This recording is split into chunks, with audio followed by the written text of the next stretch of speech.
Hi, welcome to Straight Talk. I want to welcome all of our new stations to the Straight Talk family.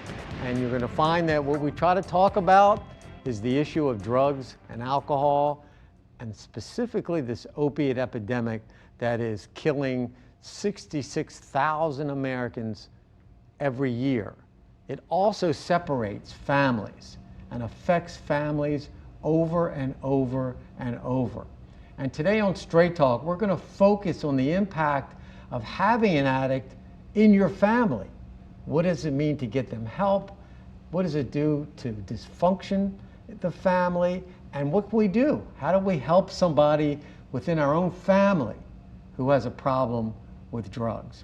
And it's going to be very important, so pay attention. And if you know somebody that has a problem with drugs or alcohol, you want to pay attention here. And joining me is Ashley Horner, who is going through this and has gone through it before and is making this kind of her mission to deal with. And she's the founder of Anchored Souls, and she is desperately trying to help your stepdaughter and have for many, many years. And now you've made it your cause because of it. So welcome to the show. Thank you. And I'm sorry that you have to go through all this, but I guarantee you there are tens of thousands of families across this country having to deal with the same issues that you have. That's right. So let's start a little bit about how did you, it's your stepdaughter, how did you get involved in trying to get her help? So about 12 years ago, she was expelled from high school. She was caught snorting Adderall. Of course, convinced us it was the first time she had ever done anything. And then about 8 months later, we were approached by a complete stranger to tell us that my stepdaughter was a heroin addict. 12 years later, we're now still in the midst of, wanting to recover, living on the streets, going in and out of rehab, and now raising my granddaughter. When you first found out, that's a big jump from Adderall to heroin, right? Oh, yeah. That's a pretty big leap.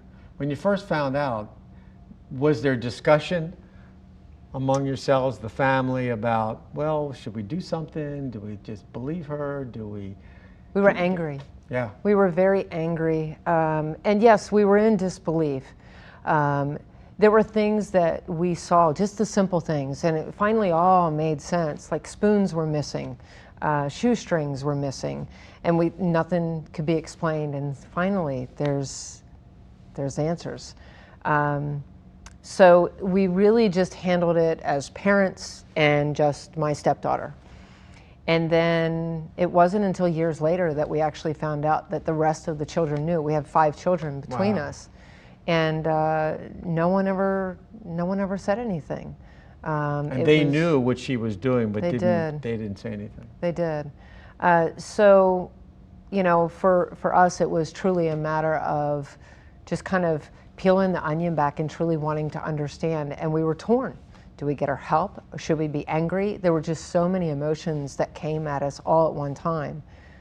As a step-parent, to be supportive was probably the hardest part, because I'm just like this. You brought drugs into our home and we didn't have that choice. You did this, and so not being as close as a step-parent, then that was hard. It was very hard. As it progressively got worse, what did that do? Did it start tearing people apart? It did. It tore our relationship apart. I actually had moved out for a bit. There were the butting of the heads, because it's, there's my children and then there's her children. Right. And so it was very difficult. It was a huge strain on our family. My kids were getting mad at me because I was trying to be supportive. It created so much hurt and anger, and just there was a lack of understanding. And so we tried to do all the things that people suggested. Go to Nar-Anon. I would say I understood. I thought I was going to fix her because I was the fixer in the family. Right. So, that made sense. I was going to fix her. Now I know better. I can't fix her. But it definitely created a lot of problems throughout the relationships. All of our relationships had deteriorated over the years, and it's taken a long time to rebuild those relationships. Because all that focus went to her Oh, rather absolutely. than all the other kids. Absolutely. And so you had attempts, I would imagine, at getting her help Oh, many times. that were probably unsuccessful. Yes. On her part, not yours. Right. So, of course, we sent her to numerous rehabs. She wanted to pick them out, of course, and I felt like we were just sending her to a spa. She went to a couple places down in Florida. Again, years, as time progressed, we heard a lot about her experiences in the recovery or the rehabs, and she did the recovery houses, but she never once made it through the 30-day program. Either she failed a urine test, or she got involved with a male, or there was always something that kept her from being successful in those rehab attempts. And that becomes very expensive. Again, there's a sense when she's there of relief, hoping that maybe this will be the time. Right. And then when you get that call or whatever, you find out that she failed the drug test, or now she's been thrown out, or now you're back to... And we're back at square one because we're angry all over again. But I think the relief, honestly, the biggest relief that we ended up finding was when she went to jail. Because then we knew she was getting her, her meals. She had a roof over her head. And that was probably when we felt best about her safety. And now she had a daughter. So many years later. Now you're... Yeah, many years later, she gave birth to a beautiful little girl almost 5 years ago. And now you're being the parent and the grandparent. Right, right. So I've essentially just separated myself. I no longer could do the chaos. It was just too much for me. Right. But to be the grandparent, to be the 100% grandparent that I need to be, I'm there for her. Hands down. This is amazing, and you're going to be here you're going to keep talking about this, but I wanted to give the audience a sense of what we're talking about and that frustration and all that. So stay with us, hang in here, and we're going to take a short break, and when we come back, we're going to have an addictions expert join us and hopefully be able to give you some tips on things you can do to cope with this. Sometimes it works, sometimes it doesn't. But it's important that we give you as much information as possible. So stay with us. We're coming right back to Straight Talk.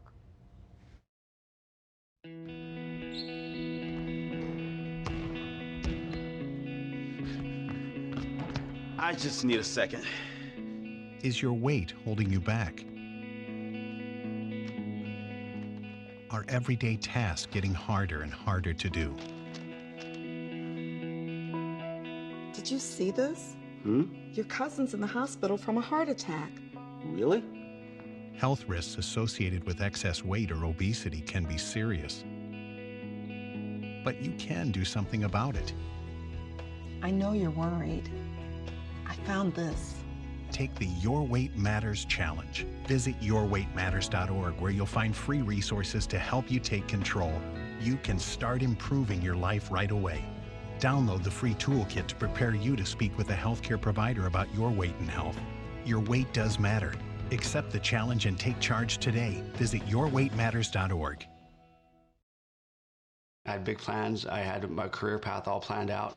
While I was on a combat patrol in Baqaba, Iraq, a rocket-propelled grenade took my arm off at the shoulder. When I came home, I felt alone. My family was around me, but I couldn't talk to them about what I'd seen and what I'd done.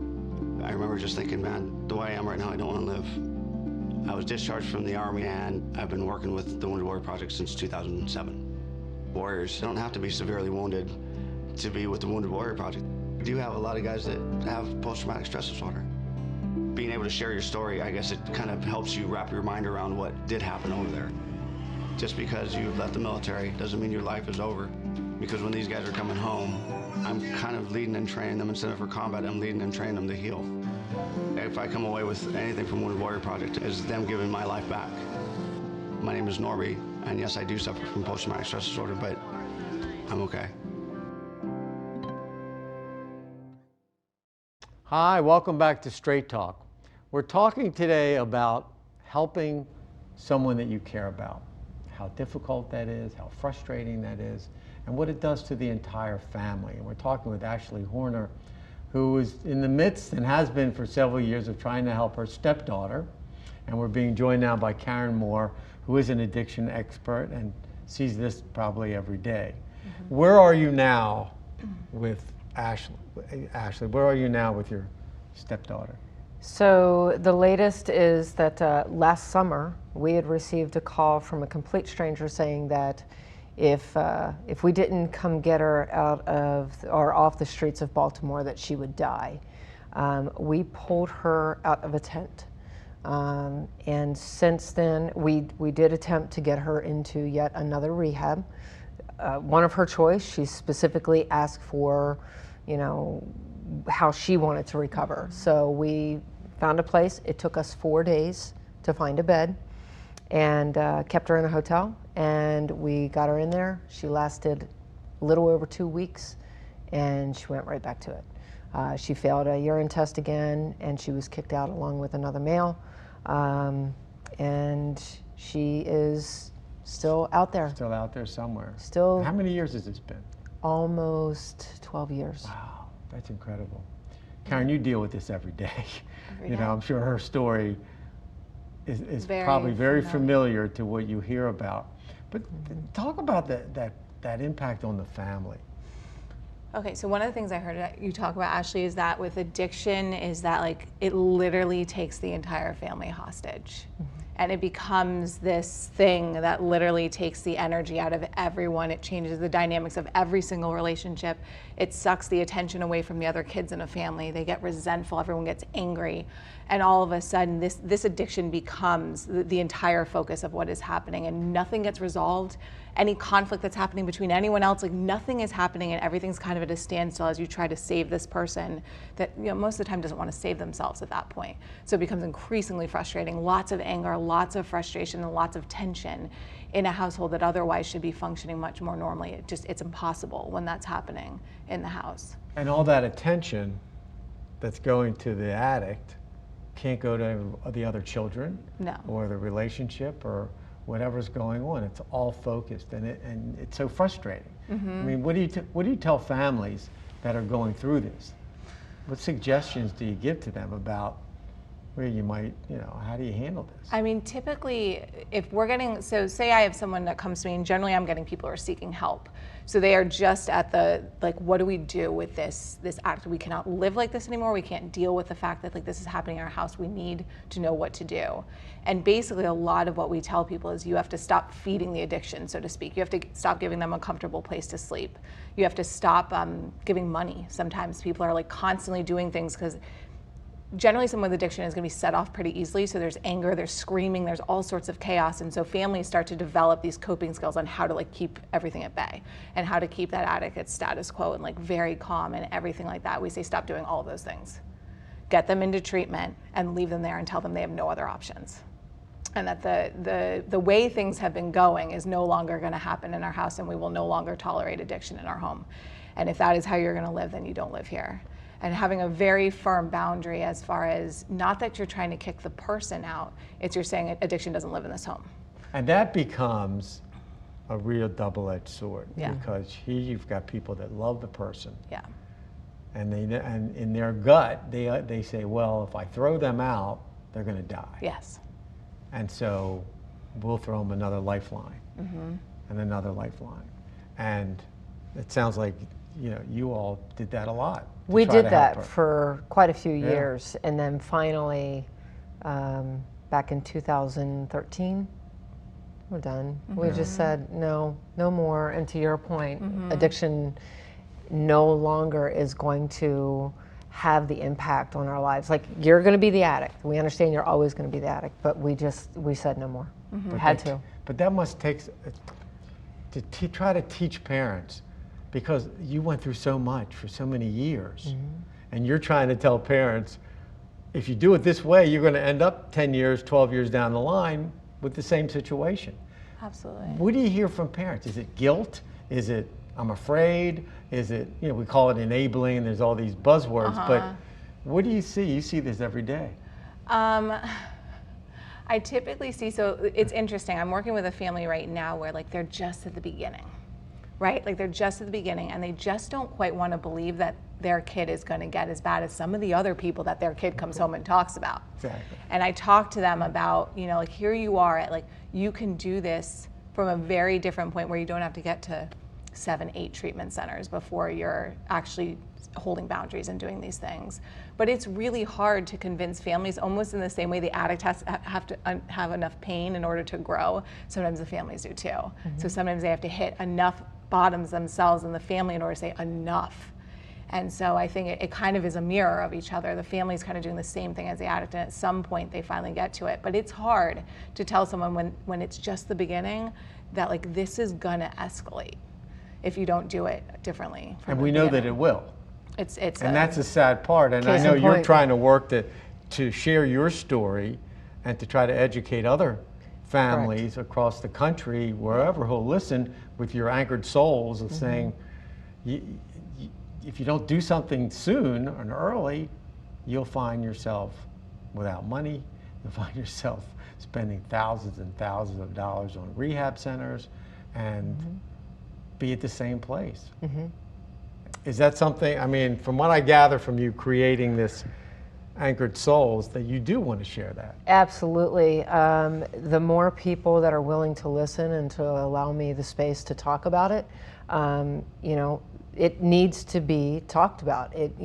At first for us, it was, we were ashamed, we were embarrassed, so we didn't talk about it. We just quietly on Thursday nights went to Nar-Anon. And then, over the years, it was just one of those aha moments where it's like, we went through this for a lot of years for a better reason. I want to do something about this and I want to make a difference. So yeah, absolutely. I want to continue to talk about it and educate people. I'm not a professional, but I've lived it and I know that it's hard and I know how it can break up a family. Is there something about, I guess, parenthood that it's just like an addict that doesn't want to believe that this is bigger, that you're powerless, as we find in the 12-step program? Do parents feel like they can really make a difference? Is that what drives them to keep doing what they do over and over and over again? I thought I could. Right. Her mom, on the other hand, felt that she was just protecting her. And so there's a different, and she just loves her in a way that I don't. I love her, but I'm not her mom. So I can't say, I understand how you feel, Mom. Because you're the stepmom. Because I'm the stepmom. Yeah. And that's very different. Yeah. So, it definitely, the parental role is, that's my child. And so she sees her 2-year-old and just, it breaks her heart. She doesn't see the addict. She sees her child. She's still in there somewhere. So we haven't given up hope. I just don't get my hopes up. But we're going to take a break. But Karen, when we come back, I want to talk about the power that a parent does or doesn't have when we talk about this. So this is really important discussion. Thank you both for being here. When we come back to Straight Talk, we're going to keep talking about the difficulties of trying to help a family member who has an addiction. Stay with us. We're coming right back to Straight Talk.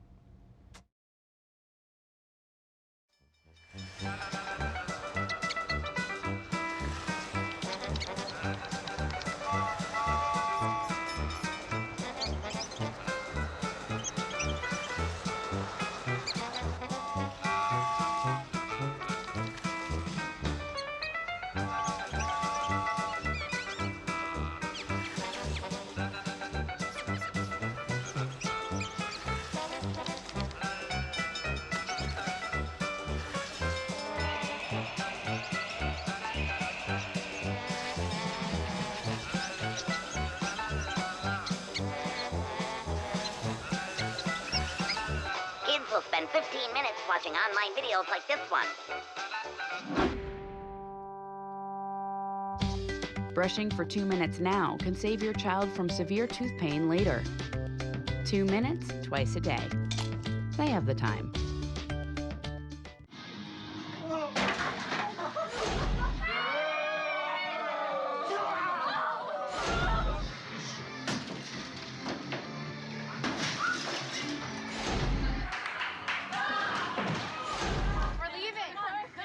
Most party fouls are pretty dumb. But if you decide to drink and drive underage, you could lose your license and your freedom. Underage drinking and driving. The ultimate party foul. There's one thing you can never have sex without. It's not something you buy. Or something you take. In fact, there's only one way to get it. It has to be given to you, freely. It's consent. Because sex without it isn't sex. It's rape. Consent. If you don't get it, you don't get it. It's on us to stop sexual assault. Learn how and take the pledge at itsonus.org. Hi, welcome back to Straight Talk. We're talking about trying to help a family member and what that addiction does to the entire family. And we're having a pretty powerful discussion. Ashley Horner is here. She's the founder of Anchored Soul, and been trying to help her stepdaughter get help for many, many years, and now is trying to educate other parents so that maybe they can either make a difference earlier or understand what's going on. And Karen Moore, our addiction expert, is helping us kind of make this a bigger scenario to be able to see that this is happening all over. We were talking about the role of the parent and how parents feel like they have the power. You know, I can love you enough. I'm going to love you into sobriety. I'm going to love you to death. You know, how does that play out? So it typically plays out in, I think you were talking about sort of that, like, as a mother, that it's like, I'm going to protect them. So the idea, even the secrecy, right? Like, we're just going to keep this quiet, and we're just going to make sure everything's going to be okay. No one needs to know, like, this is happening. We're just going to make this okay. You know, in some ways to protect the family system, but also to protect the addict from feeling anything that would potentially cause them discomfort. And so you kind of see, like, within the families that this dynamic starts to emerge of basically, like, the unhealthy stuff starts to happen as the addiction grows within the family, and then people start really, like, everything starts to change basically. But the parent, how do you deal with a parent that has that sense that, oh, I can fix this, you know I can fix this, and they're... Well, I think that what you're doing is amazing, because generally speaking, hearing it from another parent who's gone through it is an incredibly powerful tool. We have a parent support group where I work, and it's really helpful because that can be one element that is so crucial. When you set a parent up with another parent who says, I know what you are going through, that is enormous in terms of giving them an actual picture into what it could look like if they don't do something different. And then on the therapy side of things, of teaching them how to hold boundaries and how to sort of challenge that maternal paternal instinct that's going on and do things that go against kind of what their instincts are telling them are the right thing to do and how to treat their child. It's not like a typical illness. It's not like cancer where you're going to go and get, like, you know, this is the chemo protocol, this is radiation, this is how it looks, here it is, this is hopefully going to work, everything like that. Like, addiction is very individualized. Everyone's coming with a different set of things and different ways to treat things. Some families are very enmeshed, some are disengaged, and it just depends. So it's not like this cookie cutter approach on how to tell one parent how to do one thing is not going to necessarily be the same. That's, when you look at the public and the perception right now, especially with this opiate epidemic, everyone says, well, you know, addiction is a disease, and they're treating it like any other disease, as you said, diabetes, heart attacks. But it's not that way. It's not like every other disease, is it? No, not at all. And I think maybe we're giving the public the wrong impression when we say, well, yes, it's a disease, but you don't treat it the way you treat every other disease, because the person doesn't respond that way. I struggle with that. At the time that we were really in the throes of it at the very beginning, my mother was fighting cancer. So it was very difficult for me to hear at the Nar-Anon meetings that this is a disease. No, this was a choice. That's how, that was my feeling at the time. I can't say that it's changed much, but it was difficult. And from a parent perspective, I was the fixer. I thought for sure I could fix her and get our family back the way it was. Karen, what do you suggest for parents that are in the midst of this? Obviously, you know what you're doing if they can get to you. Right. But there's probably a lot of denial, as you said earlier, and when you reach to that point, it's probably moved on to a really dangerous area. It's generally by the time it reaches us, it's like total crisis. Yeah. So I think one of the biggest things is finding a good treatment center. So a lot of times you see people go through this like 30-day shuffle, and we'll sometimes get people who have been through 12 different treatment centers, never really had good treatment, where there is some level of protocol, right? There is some level of like family involvement. If you're going to a treatment center that doesn't involve the family, you are missing a massive part of treating addiction. So first of all, right off the bat, if that is not part of the treatment, you need to look somewhere else. That is hugely, hugely important. You know, I think the biggest thing is being able to listen to the professionals. I get a lot of parents and loved ones that will really get angry with me with some of the suggestions that I have for them, and they're like, I'm not doing that. I'm like, this is helping, not hurting, I promise. But you know, some of the boundaries that you are setting are basically saying, I will not support you if you are not supporting your recovery. And people need to check these programs out because you know they're on the internet, they're all over the place. So we only have a minute left. Ashley, where do you want to go with this? Continue to talk about it. The end result of this and where we are today is that we're raising my granddaughter. Right. She's now parentless. And so the extension of this is, you know, talking with people who are, and supporting and providing resources for the family members that are raising children because of this very situation. Because of this addiction. So you were talking about it, calling it Anchor Kids. Yes, Anchor Kids. That will be launching. That is the next part. So, you know, we've got your website up there so that people can get in touch with you, and hopefully they will. Karen, last tip for a parent. Don't keep it a secret. Yeah. Talk about it. Let people know what's going on. You're not going to fix it if you're not talking about it.